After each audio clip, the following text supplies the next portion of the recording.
Le rendez-vous sport des clubs gardois sur Radio RG30 avec Dorian du Total Sport Média, c'est Actu Sport. Bonjour et bienvenue sur Actu Sport, à nouveau pour de l'actualité sur nos terrains sportifs gardois, mais aussi on va dire un peu à l'extérieur avec le Nîmes-Montpellier, cette alliance qui a été créée avec un match qui a eu lieu hier. C'est tout frais, on a eu les résultats puisque Total Sport Média était diffuseur de la rencontre, la réception de Saint-Denis au gymnase, magnifique gymnase par la même occasion Alain Achille de Montpellier. L'alliance Nîmes-Montpellier s'est inclinée sur le score de 3-1. Malheureusement, les filles de Florian n'auront pas su créer la surprise tant attendue. Tant en face, il y avait de la grosse écurie aussi de ce championnat, en la personne de Pitrika Pavade. Voilà, c'était la jeune joueuse française qui avait été d'ailleurs au JO de Tokyo juste avant, durant l'été dernier. Voilà.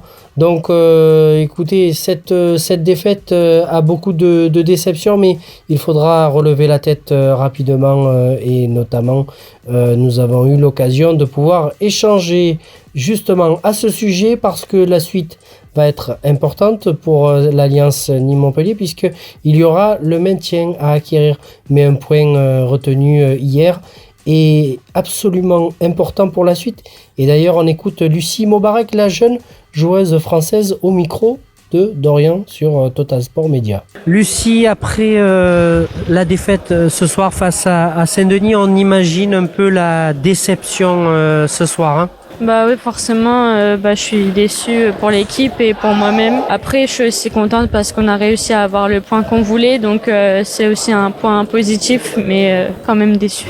On sait que chaque point sont importants et notamment dans la suite de ce championnat, il faudra lutter et se bagarrer pour le maintien, mais on voit quand même que vous trois, vraiment, vous faites une symbiose ensemble et que vous allez vraiment y aller les points serrés vraiment pour la suite. Ouais, c'est sûr, on a toutes nos chances de se maintenir, donc on va rien lâcher et faire au mieux possible.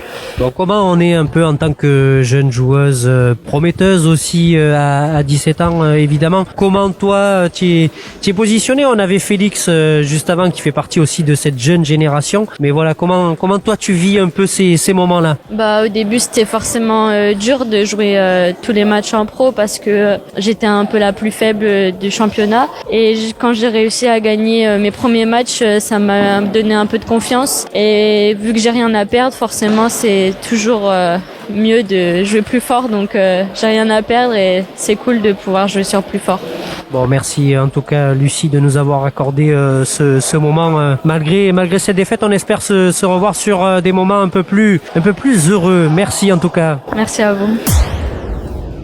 Jérôme, je te remercie et on va se quitter et se retrouver d'ores et déjà demain pour de nouvelles actualités sportives et on ira cette fois-ci s'orienter vers le petit carré vert. Voilà, j'en dis pas plus et on se retrouve donc demain pour la suite de cette magnifique semaine.